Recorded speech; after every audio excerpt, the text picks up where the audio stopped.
Ahojte, vítam vás v podcaste U psej matere. Pozvanie do podcastu prijala Petra Frištacká z Pohodok týmu. Dneska by sme si povedali o tom, keď si kúpime šteniatko a prineseme si ho domov. Peti, vedela by si nám povedať, čo je dôležité, keď už to šteniatko sme si vybrali, priniesli sme si ho domov, čo nás vlastne čaká? Prvá vec je ešte tesne predtým, ako si ho prinesieme domov, čo by sme mali urobiť. Áno. Takže ešte predtým, než si ho prinesieme domov, by sme mali kúpiť základné veci, ktoré ten psík potrebuje. To znamená mať jednoznačne misku na vodu, misku na žrádlo, pelíšek, obojok, vodítko, keďže sa jedná o šteniatko, nejaké hračky, ideálne žužlacie, lebo to šteniatko má ešte mliečne zúbky, má ešte tie ihličky, takže hračky, také tie žužlacie, nie je dobré s malým šteniatkom sa hrať s preťahovacími hračkami, aby sa uškodil chrup. Ak s ním plánujeme cestovať, mať kúpenú prepravku do auta, mať, ak máme dlhosrstého, prispôsobené tomu rôzne kefy, hrebeň, starostlivosť o srsť, prípadne, kto je odvážnejší, tak mať aj kliešte, aby sa naučil hneď to šteniatko strihanie pazúrikov. Ak mám dlhosrstého psíka, mať aj nejaký ten šampónik, to samozrejme nemusí byť hneď u šteniatka, ale rátať s takýmito vecami. Predtým ešte, než príde to šteniatko do domácnosti, je dobre prezrieť si domácnosť, kde aké nástrahy na to šteniatko čakajú. Pre začiatočníkov odporúčam celkom zábavnú hru pre rodinu. Keď sú v rodine deti, tak deti to bude určite baviť. Klaknúť si na kolená a prezrieť si domácnosť z pohľadu nízkeho uhla, ako sa pozerá na domácnosť šteniat. Takže po štoronožky chodiť po domácnosti. Ak sú tam deti, tak tieto bude vyslovene baviť, budú sa hrať na šteniatko a veľa ľudí prekvapí, ako zrazu inak vyzerá ten ich byt, keď sa na to pozerajú z pohľadu oči nižšie. Zrazu uvidia káble elektrické, nejaké zasunuté veci, o ktorých si ani neuvedomovali, že tam majú, ktoré by mohlo šteniatko zaujímať. Či už to sú nejaké skované papuče niekde, kde zvyknú ich mať, alebo papiere rôzne, ktoré by rado trhalo. Ale samozrejme najdôležitejšie je, aby to boli tie pre psíka nebezpečné veci, aby boli odstránené, hlavne tie káble. Alebo veci, ktoré nechcem, aby mi psík zničil. Čiže ak mám na nejakých nižších miestach uložené pre mňa vzácne veci, či už nejaké z dovoleniek, ktoré len tak si nezaobstarám, a tak tie radšej v tom období šteniacom dám z toho priestoru preč. Tiež je dobré si uvedomiť, akého typu mám byt, či mám zatvárateľné dvere v jednotlivých miestnostiach, lebo teraz je veľmi moderné mať aj taký ten otvorený priestor. A kam vlastne chcem, aby to šteniatko mohlo všade ísť. To znamená, ak nemám všade dvere a neviem to uzavrieť, tak porozmýšľať nad tým, ktorá miestnosť je viac nebezpečná, ktorá je menej nebezpečná, kde chcem, aby bolo, prípadne tam urobiť nejakú zábranu, aby to malé šteniatko nevedelo ešte prekročiť.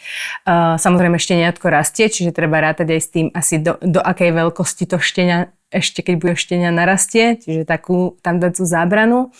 Alebo potom najjednoduchšie zabezpečiť si okrem toho pelíšku aj klietku. O tom budem samostatne hovoriť ešte, lebo to je taká kontroverzná téma pre niektorých ľudí. Takže klietku a samozrejme tým pádom viem zabezpečiť, keď ja budem potrebovať odísť z domu, aby mi niečo nezničil. Totiž pre šteniatko je najlepšie to, keď dokážem ja zabrániť tým veciam, ktoré môže zničiť, aby nemalo tú skúsenosť, že aha, toto sa dá zničiť. Takže čo dokážem zamedziť, to je potom aj jednoduchšie, že vlastne ani nevie, že také niečo mohlo sa udiať a nemusíme potom odnaučať nejakú zlú vec, keď nie sme doma a on niečo zničí. Takže toto určite pred samotným príchodom. Preskúmať si byt, rozhodnúť sa, v ktorom priestore chcem, aby psík bol, či bude teda na záhrade. Ak je napríklad na záhrade, tak tam samozrejme bolo dobré, aby mal teda nejaký koterec a nemohol si sám behať po celej záhrade, aby ho to hneď nenaučilo extrémnej voľnosti, lebo keď je šteniatko malé, je vždy lepšie dať mu tie mantinely, tie hranice užšie a až keď dochádza k tej výchove a už je rozumiejšie, potom môžem rozširovať tie hranice, kam všade môže, čo všetko si môže dovoliť, lebo už nejakým spôsobom poslúcha a reaguje na mňa. Ale nie je dobré, keď sa mu nedajú žiadne hranice, nedajú sa mu žiadne mantinely, môže si robiť, čo chce a potom sa to ťažšie koriguje. Čiže lepšie je vždy na začiatku užšie hranice, užšie mantinely, nedovoliť mu všetko a postupne to posúvať, keď dospieva. A ak teda je na tej záhrade, tak okrem toho, že teda tam by mal nejaký ten koterec, tak ak je voľno v nejakom priestore, uvedomiť si aj, aké rastliny mám. To isté aj v byte, aké mám rastliny. Hej? Či tá daná rastlina nie je jedovatá a keď to šteniatko je lístok, mám to chuť rozžužľať, hlavne tie také rastliny, ktoré obsahujú tú bielu tekutinku vnútri. To, čo mám doma, zistím si, ako sa to volá, čo to je a či nie je jedovatá. A ak je jedovatá, dám to buď do vyšších priestorov, alebo to odstránim, alebo neumožním tomu psíkovi, tomu šteniatku ísť do toho priestoru, kde tá jedovatá rastlina je. Takže toto sú kroky, ktoré robiť pred tým, než príde. Keď to šteniatko príde, už mám tie základné veci kúpené, výbavu. Veľakrát, keď napríklad mám šteniatko od chovateľa, tak zodpovední, solidní chovatelia dávajú taký štartovací balíček spolu so psíkom majiteľovi. To znamená, ten veľakrát dá aj nejaký ten obojček, aj nejaké to vodítko, nejakú hračku a čo je veľmi dôležité, šteniatko bolo niečím krmené u toho chovateľa. Nie je dobré, aby hneď po príchode do novej domácnosti šteniatko malo inú stravu. Takže vždy je dobré pokračovať v tej strave, ktorú malo u chovateľa. Niektorí chovatelia aj ak v tom štartovacom balíčku dávajú aj to krmivo, na ktoré bolo dané šteniatko zvyknuté a v tom pokračovať. Až po nejakom čase, kvôli tráviacemu traktu, keď mi nevyhovuje to, čo dával chovateľ, môžem to zmeniť, ale aj keď sa mi nepáči, čo dával chovateľ, je dobré pár týždňov, 3 týždne aspoň, ostať na tej strave, ktorú ten chovateľ dával, aby tam nedošlo k takej prudkej zmene pre to šteniatko. Keď teda už prídeme so šteniatkom domov, veľa ľudí sa pýta, ako často s ním hneď mám chodiť von, čo mám hneď robiť a podobne. Takže prvé, keď dojde do toho priestoru, nechaj to šteniatko, ten priestor, ktorý som mu umožnila, že môže spoznávať, tak ten priestor, nechať mu tú voľnosť, nech si to preňúcha, nech si to pozrie. Zároveň si čítam toho psíka, ako reaguje na určité veci, či je úzkostnejší, či sa bojí nových vecí, alebo je práve taký zvedavec, ktorý ide. Čiže už aj týmto prvým pohľadom si spoznávam povahu toho šteniatka a nechávam ho preskúmavať. Všetko v kľude, všetko s milým prístupom k tomu šteniatku. Čo nie je dobré, aby hneď od začiatku majitelia na všetko hovorili nie, fuj, nesmieš. Pre šteniatko je to všetko nový svet. Mohol byť predtým niekde vonku v koterci, zrazu išiel do bytu. A treba si uvedomiť, z akého prostredia ide do akého prostredia. Či ten chovateľ ho mal napríklad v byte a je zvyknutý na bežné zvuky, ktoré sú v byte, hoci aj spláchnutie záchoda, alebo vysávač, alebo podobné. Či to už niekedy počulo to šteniatko. Ak prišlo z takéhoto prostredia, bude to pre neho jednoduchšie. Ale ak to bolo šteniatko, ktoré bolo niekde v búde alebo vo vonkajšom prostredí, nežilo s rodinou v byte, tak vlastne ak z takéhoto prostredia príde do bytu, je pre ňoho všetko úplne nové. Čiže postupne musíme to šteniatko učiť zvukom, ktoré sú v tej domácnosti. Hoci aj obyčajné spláchnutie záchoda niektoré šteniatko môže prekvapiť. Čiže všetko pomalinky ukazovať, nič sa nedieje, všetko je v poriadku. Čo sa týka samotných vodítok, ktoré si zabezpečím pred príchodom šteniatka, jednoznačne odporúčam, aby bolo zaradené aj takzvané, ja to volám bytové vodítko. Nemusí to byť vodítko v pravom slova zmysle, ale hociaká šnúrka s karabínkou, ktorú viem pripnúť na obojok šteniatku, A je dobré, aby to vodítko nemusí mať ani rúčku, za ktorú ho potrebujem chytiť. Stačí, aby to bola šnúrka, aby tam nebol žiaden kovový prvok, aby to nevydávalo zvuk. Ide o to, aby to vodítko, ktoré bude mať na sebe, to šteniatko, aby bolo tak dlhé, ako je psík, krát 2. Alebo dĺžka psíka, aspoň plus tých 50 cm. Ide o to, že vlastne od začiatku, ako sa šteniatko pohybuje po byte alebo po tom priestore, v ktorom bude, aby sme ho vedeli korigovať bez toho, že budeme hneď od začiatku opakovať príkazy, lebo to šteniatko ešte tie príkazy nepozná. My na neho budeme rozprávať a pre ňoho je to čínština. Nerozumie. On skôr vníma našu neverbálnu komunikáciu, vníma našu energiu, vníma náš tón hlasu, či sme nahnevaní, či sme veselí, skôr toto, ale tie slová mu ešte nič nehovoria. Takže ide tiež o to, ako dlho vyrastal s ostatnými súrodencami, či už nejaké naučené správanie má, alebo bolo to šteniatko od niekiaľ, kde bolo samé a o to viac môže byť úzkostné.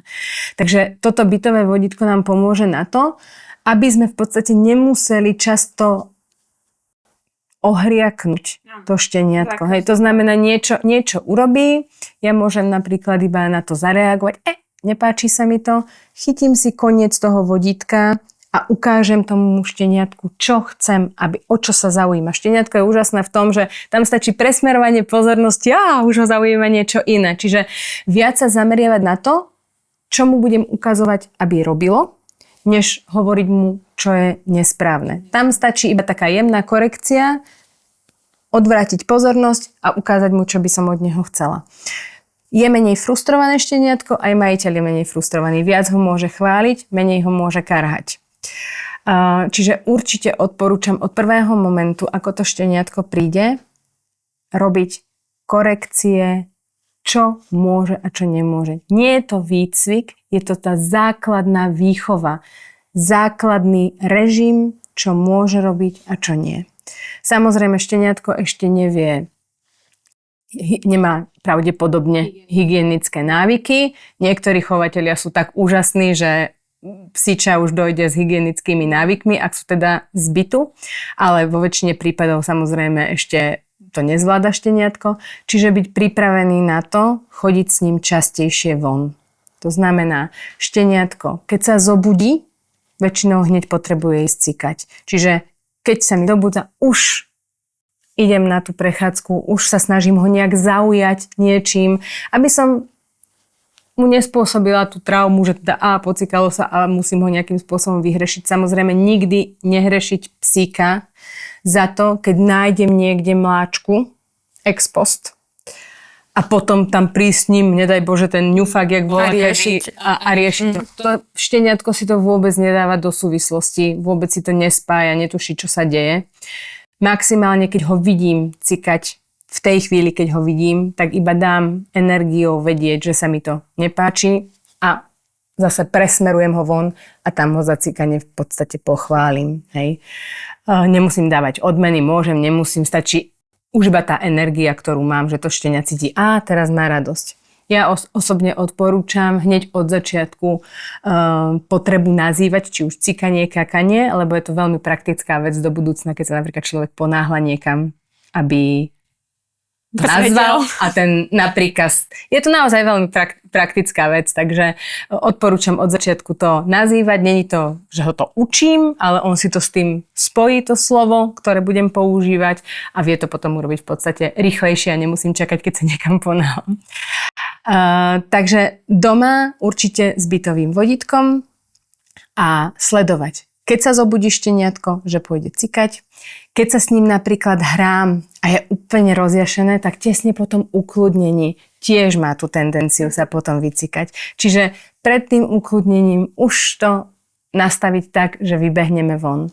Niektorí ľudia robia to, že keď majú malé šteniatko, hneď ho berú na ruky, aby sa cestou von nepocikalo.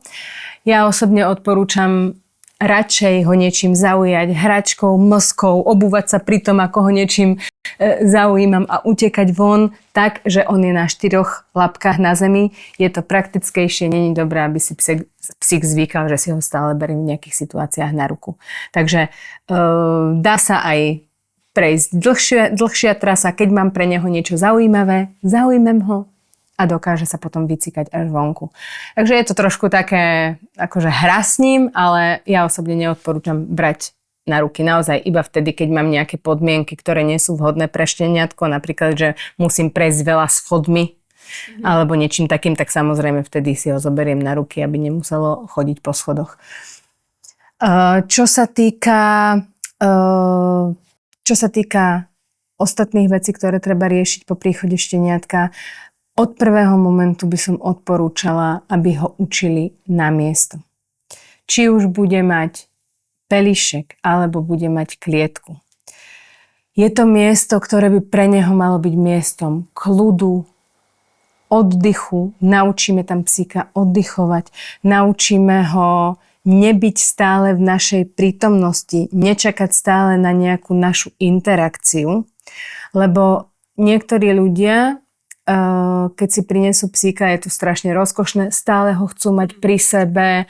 Áno, je rozkošné, mám chuť sa s ním stále mojkať, ale neuvedomujú si, že ten psík strašne veľa na začiatku nasáva z toho režimu, aký v domácnosti je.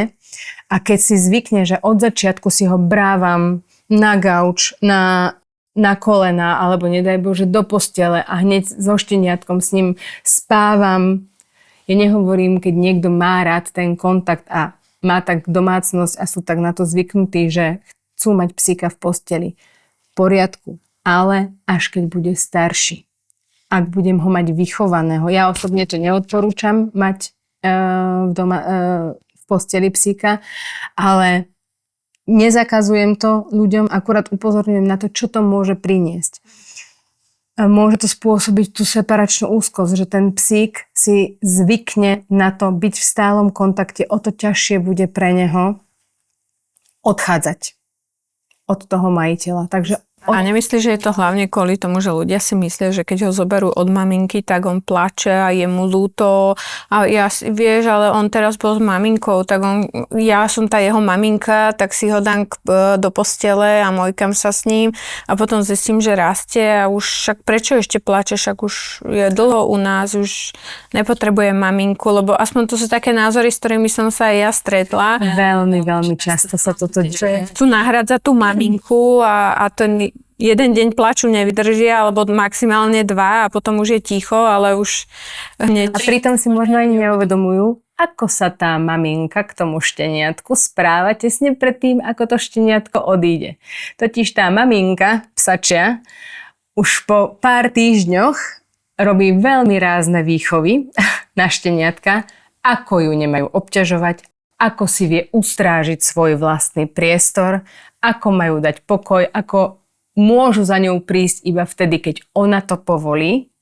Takže tá maminka už v tom vyššom veku šteniatka není tá maminka, ktorá chce mať stále šteniatka pri sebe, ale tá už ich jasne učí. Daj mi svätý pokoj, choď odo mňa ďalej, toto je môj priestor. Takže veľakrát ľudia si to berú z takého pohľadu ľudského a nie toho, ako to funguje v svorke. Na to, aby psík jednoznačne a veľmi rýchlo a jednoducho pochopil, aká je hierarchia v rodine, to znamená, všetci členovia rodiny musia byť vyššie postavení ako psík. Keď mám v rodine dieťa malé, ktoré samozrejme nie je to prirodzené, aby ten psík ho bral hierarchicky vyššie, tak ho musím chrániť, musím ho ochraňovať. Musím tomu psíkovi dať jasne vedieť, že aj keď na ňo pôsobí hierarchicky nižšie, lebo to je dieťatko, tak ja musím ukazovať stop, tu nás sú hranice. Hej. A na tú hierarchiu v rodine od začiatku fungujú také jednoduché pravidlá, keby som to mala zhrnúť do 3 pravidiel, jednoduchých je, všetko začínam a všetko končím. Pomocná otázka je, či to, čo teraz šteniatko robí, rozhodlo samo o tom, že to robí, alebo som o tom rozhodla ja.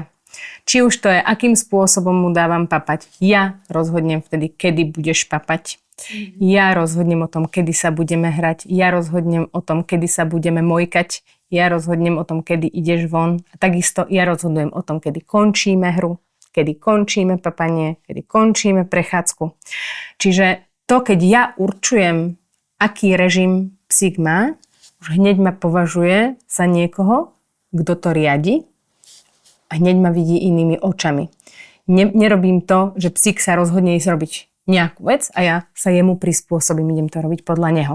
Ale myslím, že toto si ľudia tiež zamieňajú trošku s takým ako keby ľudským správaním, že veď, ale ja chcem sa hrať, aj keď prišiel, veď, ale ja to chcem, tak ja som rozhodol, že nevedia úplne stanoviť asi tie hranice. Vtedy odporúčam ľuďom to, že keď mám chuť sa hrať so psíkom, prišiel on začal hru. Samozrejme teraz nehovoríme o tom úplne malom šteniatku, v ktorom si začínam len ten vzťah. Tam tie prvé týždne, áno, hrajkam sa s ním, aby to bolo pre ňoho príjemné. Ale keď už ho mám troštičku dlhšie, tak keď on príde, tak za chvíľku otočím sa a aj keby to bolo 30 sekúnd rozdiel, ja zoberiem potom tú hračku, poď sa hrať. Oni nerozlišujú, či to je 30 sekúnd, či to je pár minút, či to je pol hodinka. Naozaj, keď ja som tá, ktorá začne tú hru, poď sa hrať, on to tak vníma, aj keď pred pár sekundami prišiel on s tým, že chce sa hrať. Takisto je to aj s tým mojkaním sa, keď sa príde, položí si lápku na mňa a podobne, tak nie hneď reagovať. Hej.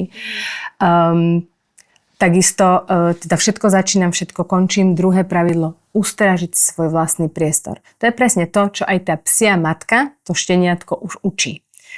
Ona si v kľude leží medzi x šteniatkami, ktoré má a nejaké ju začne otravovať a prekročí tú hranicu, ktorú ona už nechce. Tak mu to dá jasným spôsobom tá fenka vedieť. Vzdial sa, daj mi pokoj, mám tu na svoj kľud, mám tu na svoj priestor. Toto ľudia veľakrát nevedia. Ako náhle to štenia príde, vyskočí, tak zlatičko a už sa s ním mojkajú. A áno, pri šteniatku je to veľmi príjemné, ale si neuvedomujú, ako porastie to šteniatko, aký veľký psík z toho bude, ako v puberte to začne zneužívať, že vlastne si môže presadzovať svoje, to, čo ono chce. Takže naozaj to základné pravidlo ustrážiť si svoj vlastný priestor, hoci aj tým, keď na mňa šteniatko začne skákať, neustupovať. Ale urobiť pol kroka dopredu, aby šteniatko muselo zoskočiť smerom naspäť. Už aj takéto malé detailiky, alebo sa mu otočím chrbtom a zignorujem ho. Ak má bytové vodítko, viem pristúpiť to vodítko a zoskočí samo. Ale nezabudnúť, aj keď ja som urobila nejaký krok k tomu, aby sa to šteniatko napravilo, typu vyskočí na mňa, ja poviem dole a urobím pohyb k nemu, jemu padnú 4 labky na zem, pochváliť ho za to, tak je dobrý. Čo často ľudia v začiatkoch robia chybu, je, že upozorňujú stále psíka, šteniatko na to, čo nemá robiť. Ale neukazujú mu to, čo má robiť. To znamená naozaj to presmerovanie pozornosti a ukázanie mu, čo chcem, aby si robil a ktoré správanie sa mi páči, je podstatnejšie, ako upozorňovať na to, nie, fuj, toto nerob. A hlavne fuj, mu neviem vysvetliť, ukázať. Je dobre používať slova, ktoré mu viem ukázať. Ako napríklad, keď na mňa vyskočí, poviem dole. Viem mu ukázať, čo od toho chcem. Má 4 labky na zemi, znamená to, je dole, môžem ho za to pochváliť. A toto správanie sa mi páči a hneď mu dám interakciu naspäť, čo je správne a čo nie. Takisto časté problémy, čo robí šteniatko, začína kúsať. Rôzne predmety a podobne, áno. Papuče obľúbené, kde cíti pachy pánov v rodine alebo nejakú handričku si nájde v jeho ponímaní, je to nejaké krásne tričko alebo rohy, sedačky a podobne. Tak tiež veľmi jednoduchý spôsob je ten, keď napríklad nejakú papuču začne kúsať, ľudia často robia to, že odložia a skovajú tú papuču. Týmto spôsobom, keď ja budem skovávať veci, s ktorými on mal pri ktorých on mal nejaké nesprávne správanie, keď budem skovávať, ho to tým nenaučím. Poviem mu fuj, odložím to. Čo som ho tým naučila? Nič. Nájde si niekedy nejakú druhú papuču a znovu ju bude kúsať. Takže ja odporúčam jednu papuču, ako keby obetovať. Nemusí dopadnúť to s ňou zle, ale nechať ju ako výcvikovú pomôcku s tým, že keď začne kúsať tú papuču, tak namiesto toho, aby som ju skovala, odložila, mu iba poviem, nesmieš. Nechám ju na tom mieste a uchránim si tú papuču. Keď bude chcieť znovu do nej ísť, a dám rýchlo zase to presmerovanie, zoberiem nejakú hračku, pozri, čo tu mám. A idem ho presmerovať, hrám sa, tak je dobrý, ja sa toho pochválim. Keď sa hráš s hračkou, ktorá je tvoja, je to v poriadku. Keď sa chceš vrhnúť na papuču, moja papuča. Rovnakým spôsobom, ako si chránim žrádlo, jedlo, rovnakým spôsobom aj veci, ktoré sú moje. Takže neodporúčam samozrejme drahé, dôležité veci pre mňa. Samozrejme odložím ešte predtým, než príde šteniatko, ale určité veci, do ktorých sa šteniatko púšťa, nechám naschvál na mieste a ukazujem mu nie, áno. A tým pádom učíš ho vlastne komunikovať, lebo ty ho vlastne učíš ten jazyk. Presne tak. A takisto aj s jedlom. Hneď od začiatku môžem začať. Hej, samozrejme, ucíti niečo, čo jem na stole a zase ľudia dávajú preč to jedlo pred ním. Rovnako aj s tým jedlom. Nechám jednu piškotku naschvál na stole a šteniatko, čo to tu je? A od začiatku mu ukážem nie a ukážem mu, čo od neho chcem. Či presmerujem na nejakú hračku, či ho odvediem miesto, akýkoľvek, len presmerovanie tej pozornosti na niečo iné a za to, že urobil niečo iné a nie zjedol pamlsok, ho odmením. Keď už je trošku väčšie, môžem robiť aj to, ide do toho pamlsku na stole, ktorý nesmie, pozerá sa na to, nedávam mu zakazujem mu to, nie, dám tam tú ruku, aby som si ochránila svoje jedlo.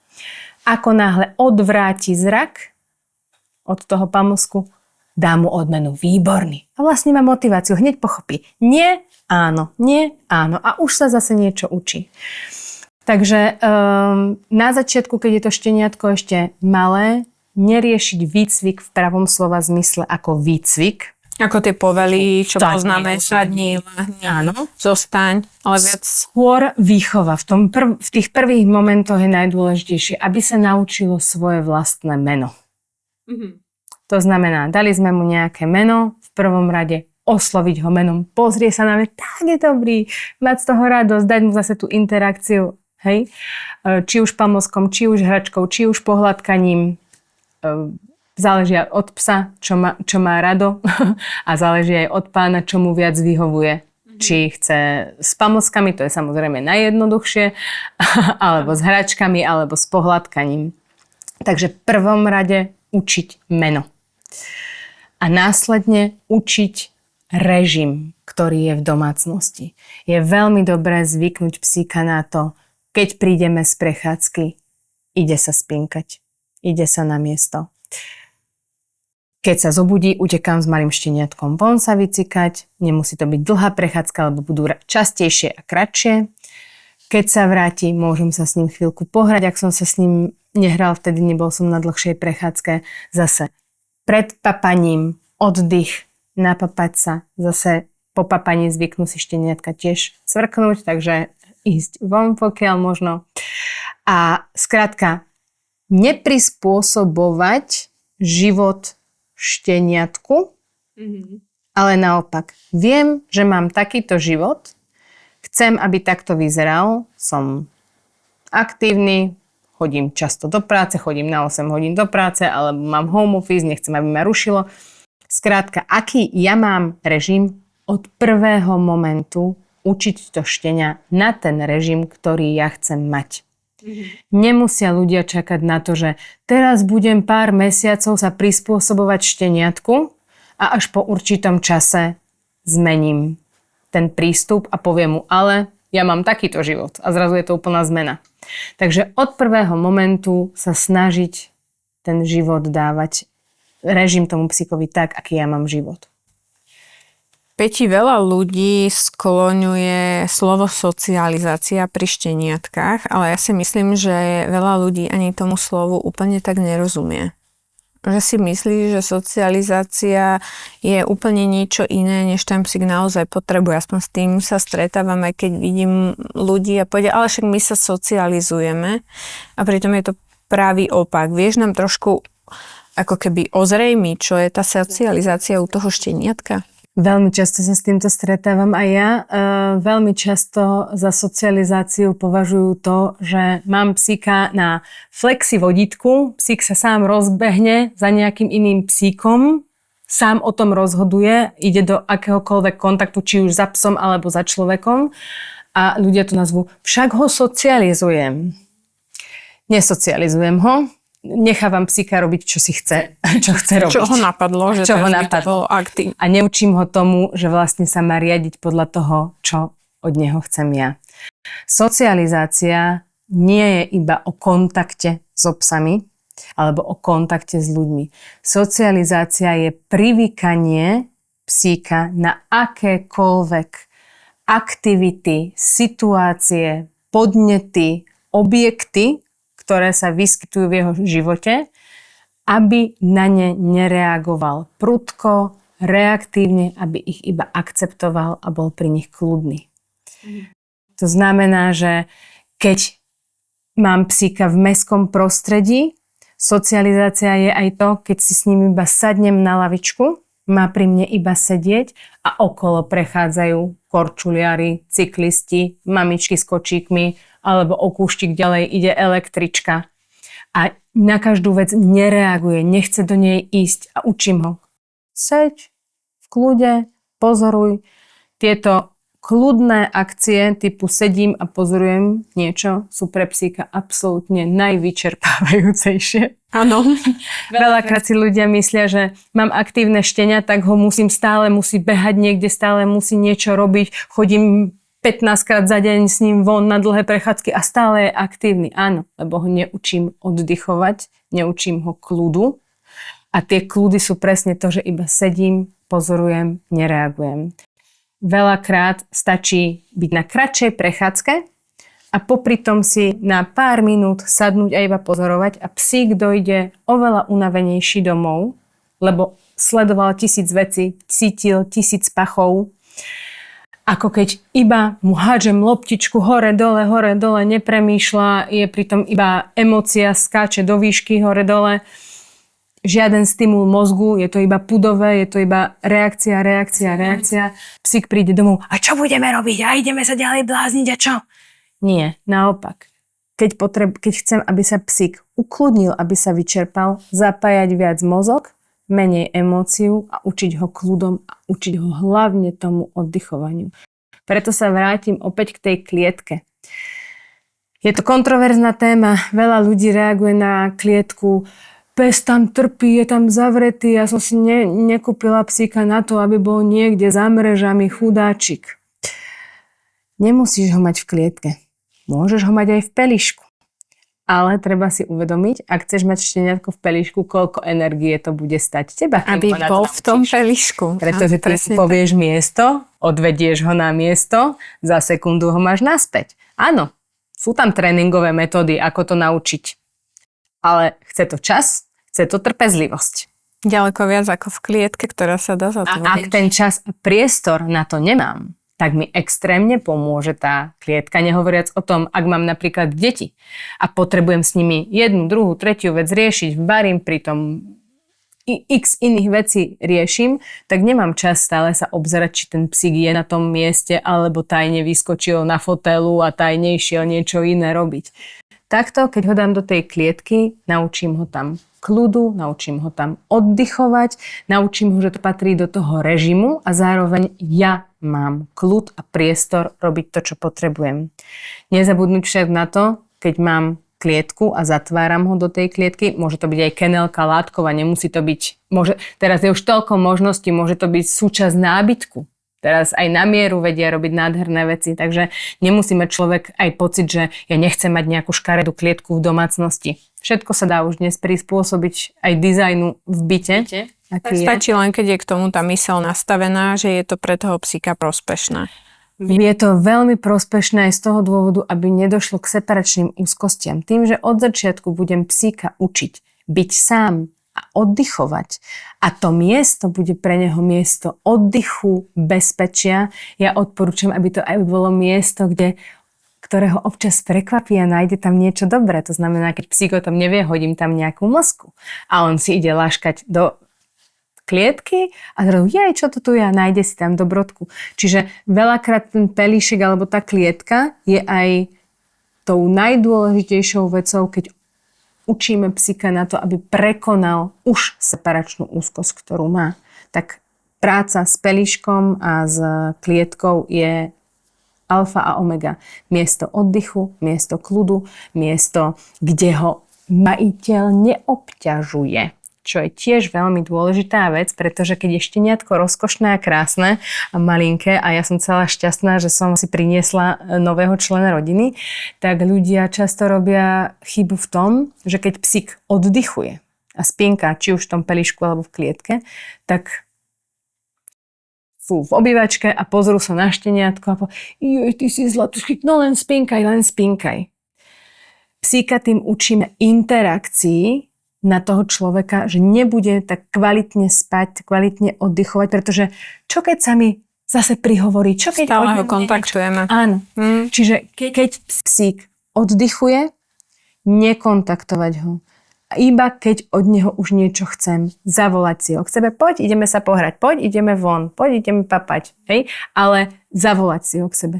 Neísť k nemu a obzvlášť, keď máme malé deti. Učiť to aj tie malé deti. Keď psík spinká, nechať ho spinkať v tom pelíšku alebo v tej klietke.